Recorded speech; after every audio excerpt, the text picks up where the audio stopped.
Hey, deserving listeners, Love is Blind, Season 4. Let's see what happens. Say hi to Jackie. Hi, Jackie. Hi. Oh my gosh, you're so cute. Oh my gosh. It's great to meet you. It's so good. This is Ryan. Jackie. Nice Hi. to meet Nice you. to How are you? Good, how are you? You're very beautiful. Oh, thank you. Y'all hungry? Yeah.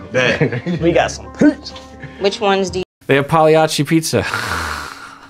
I think you've heard me talk about that pizza before. It's my favorite. A lot of people who are opinionated about pizza will say that Pagliacci is not authentic or not good or something. I don't know. I love it. Maybe it's because I've grown up eating it my whole life for the most part. From day one, I knew it was gonna be her. Like, Oh, wow. we were dating all 15 people, like 15 on 15 basically. We just doing rounds. It was hard for me to like go through the process because I knew that it was her. It was her or nothing, for real, for real. Y'all know how I am. Yeah, You know we know how what Marsha. Interesting. So he's saying it was her from the very beginning. Now we know for her, she was contemplating between two, which is totally fine and natural. But interesting, then he says, you know how I am. I wonder how what that's saying. Is that saying when I fall in love, I fall in love, or when I make a decision, I stick to it, or I don't know, what was he saying there? And so like the other thing about Jackie is that she that she was like inspiring me to like write, because you know how hard it's been for me to like write. So I wrote poems like for the first time in years. You know what I'm saying? How that's been really hard for me. And she brought that, she like lit that fire under me. Not just me. You did. You're a like creative man. Well, I appreciate that. Okay, so I've been looking for those moments of reciprocity, and she just did that. The pathological version of overfunctioning, underfunctioning is that it's rigid, meaning that it's hard to change, it's very stable over time. And one of the elements that leads to the rigidness is that the underfunctioner will not think of themselves as responsible for taking care of their partner in the same way that a child shouldn't feel responsible for taking care of their parents. And when there are opportunities and the ball is lobbed over the plate, they won't take a swing because they don't think of themselves as a batter. They don't think of themselves as someone that takes care. Whereas in that moment, that happened. He wasn't lobbing it over her plate, but a ball was lobbed across her plate, and that he was expressing that the reason why he has been writing is because of her. And she's like, well, in her mind, she's like, well, you're downplaying your talent and your drive and who you are. It wasn't just me. I was there and encouraging you, but really it was you. And that she jumped in on that moment, right? That shows that she feels responsible for him, which is a good sign and a tick in the column of this is not a rigid pattern of him only taking care of her. You know what I'm saying? How that's been really hard for me. And she brought that, she like lit that fire under me. Not just me. You did. You're a like creative man. Well, I appreciate that. And they were beautiful. I really like came out being like a much better person. So Wow. And it's one of those things to look for in a relationship, maybe in the early dating. If you find that when you're in a bad place, even if you're not directly asking for support. And that's not what he was doing. He wasn't saying, I need someone to help me feel better about it myself. And he was even in a good mood. He's like saying about how much of an inspiration. But then he exhibited some kind of vulnerability by saying, you know how it's been hard for me lately to write. I don't know if it was writer's block or something. And then she sensed it. She sensed a moment where she could take care of him, and she took it, which is, like I said, relieving to me, honestly. Doesn't mean that the worry is over for me, but it is definitely a sign that she does have that impulse. She does feel responsible for him in the same way that he has shown that he feels responsible for her. That's what you want. You want both people to feel responsible for each other. Not completely, but somewhat. Yeah, I feel the aura. yeah. It's good. Yeah. So Jackie, did you have like a similar like experience? So he's taught me just to be more grown. He's a great listener. He's like taught me like, sometimes I just have to sit in my feelings and really just go through it instead of just reacting. Right. You know, Wow. Yay. I have chills. Who knows if this is going to work out, but that is very encouraging that she actually is developing, she is absorbing, she is acknowledging, and then she says it to him, which is another her taking care of him, right? Meaning she's compliment, she wants to make him feel better. And also though, it's so great that we're hearing this, I'll rewind it, but she's saying he has taught me to be grown. I would hope she wouldn't think of herself as immature or childish or something. I think she's meaning that it's helped her to become stronger emotionally, more healthy emotionally. And then she says, he's helped me to sit with my feelings without reacting. That is the key to differentiation right there. That is the sentence of differentiated people. They will be able to sit with their feelings without reacting. Now, they might react because that might be important, but it's not necessary and it's not automatic. And I hadn't thought of this, but earlier, before they showed up, she did a version of that, right? She, in the past, might have had that fear and that anxiety and that distress, and then reacted without thinking of the bigger picture. And she sat with her feelings. She said, I could sense that she was holding it.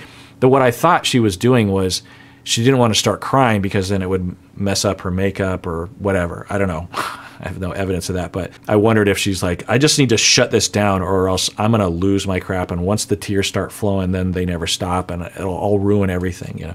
Not that would ruin anything, but that's the worry. And so she was doing that, but it's possible that she was actually actively differentiating. And this is a component of Murray Bowen's theory of differentiation, that if one person in a system, Marshall, exhibits more ongoing differentiation in relation to other people in the system, other people will become more differentiated. In fact, Murray Bowen and colleagues, when they would treat families, sometimes they would just zero in on the most differentiated person and work only with them, even though they were doing family therapy. But if they really helped that most differentiated person become even more differentiated, that would spread to the rest of the family.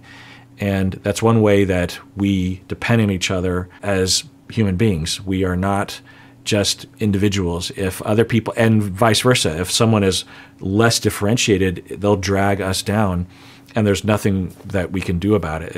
It's not possible to, with enough contact and enough difference there, it's hard to not have that drag you down at least somewhat.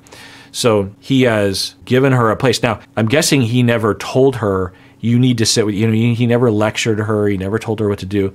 He modeled it as well, right? He didn't flip out himself, but he also gave her space. And it is emulative of therapy, what he did. And that's okay. It's okay for us to therapize our family members, our spouses, not in the clinical sense, but in a similar activity that might happen in therapy is the way I put it. So in therapy, someone is becoming distressed and I have a close enough bond with them. I have to be felt as a presence in their emotional life. I can't just be a distant observer. So I have to be involved. I have to let my heart get into it a little bit. And then as they have distress and I don't lose my shit, then they absorb that. There's a lot of different ways of talking about this. They might internalize this. Another way of putting it is that they're just given a chance to be themselves, because one of the things that will often happen, particularly in families that have a lot of undifferentiation, is that whenever anyone has an emotion, they kind of start to flip out and then everyone else flips out. And at no point is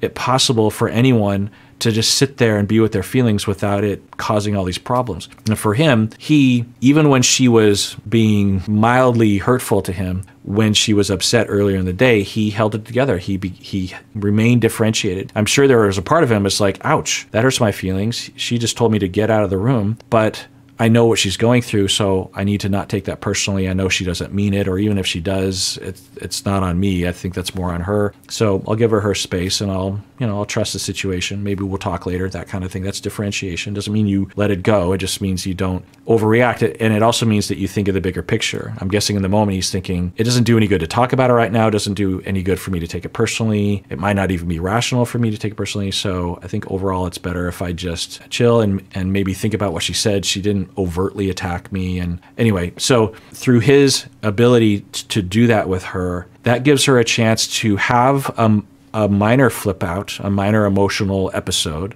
which we all have. And there aren't all these consequences that now she has to adjust or suppress herself, or now she has to fix some other problem, or there's fighting between people, which will often happen in enmeshed families, right? I don't know, but maybe in her family, she reacts and then everyone tries to fix it or advice give or criticize, or I can't believe you're doing this to me. And then she has to fix that problem. And then there's all this triangulation and undifferentiation.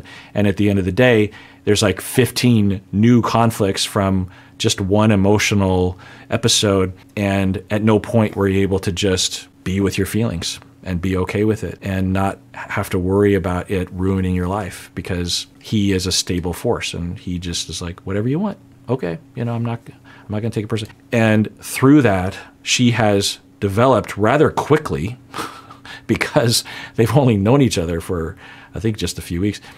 And she recognizes that and tells him about it. There's so many steps there. It's so encouraging, because it'd be one thing if she was affected by it. It's another thing that she's affected by it so quickly. It's another thing that she recognizes it in herself. That's a big deal. To be able to reflect and say, I see a change here. I'm mature and safe enough to look at that. And I have enough intelligence and emotional awareness to track that change. Not only that, but she can say it not only to him, but to the family that she's very anxious about. There's a lot of good signs here. So he's taught me just to be more grown.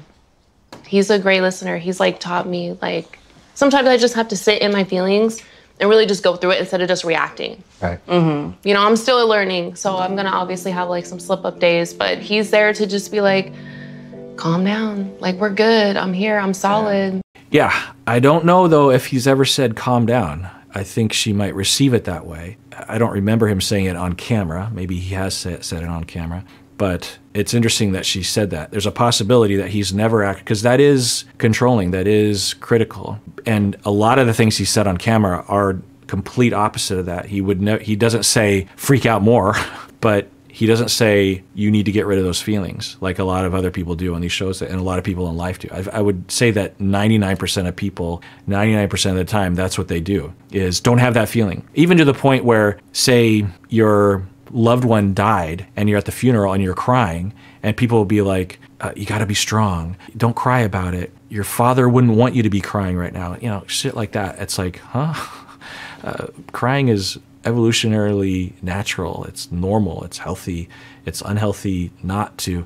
You don't have to cry, but when the urge arises, it's important that you do what you can to attend to that somehow, either in the moment or later. But anyway, so she's saying he tells her to calm down.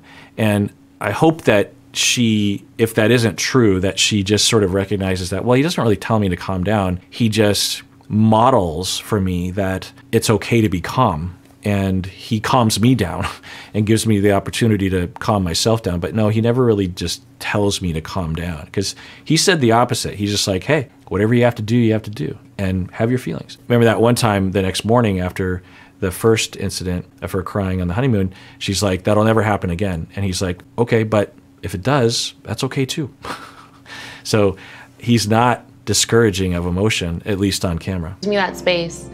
And that's what I need. This is not something light. This is serious. Like, marriage that's biblical. That's serious. And 100%. I need to make sure that I'm the best version of me when I say yeah.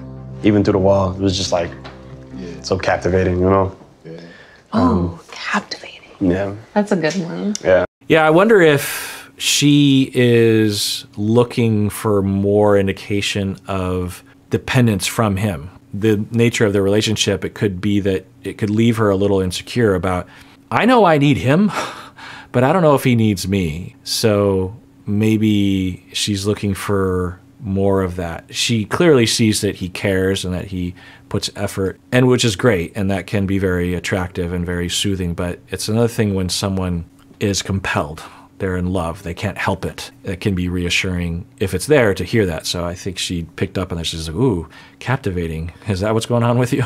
Aura and his energy just seems to be radiating like as soon as we came in the house. I can definitely see that he really likes her a lot, and he's definitely trying his best to really be present and in the moment in this experiment, just to make sure that he's making the right decision for himself, when it comes time to be at the altar and say yes or no. That's for life. That's for life. I mean, I will say that as a Seattleite, I am encouraged and happy that the family members, at least thus far, have really represented my little town well.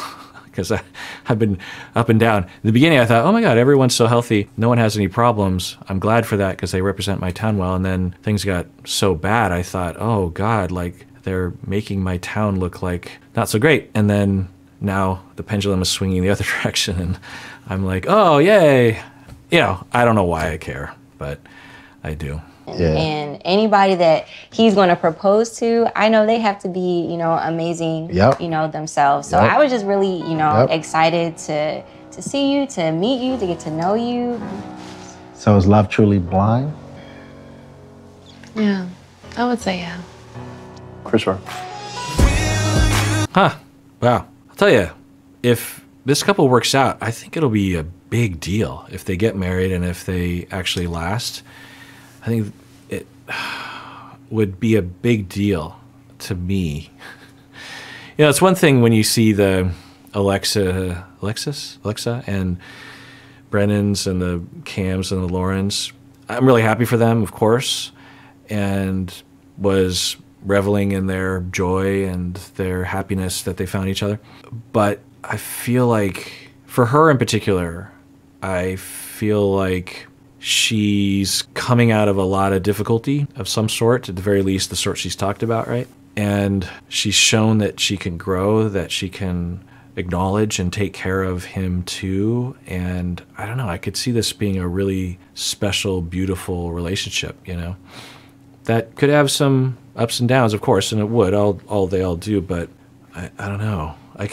Because I could see a scenario where for Jackie, if this doesn't work out, who knows, maybe she's on a path of recovery from the various things that she's dealing with. But I could see a scenario where, say, I don't know, this doesn't work out, or he says no, that this could cause, I don't know what's going on with her. I don't know her defenses. I don't know what's at risk, but I feel a fragility to her future.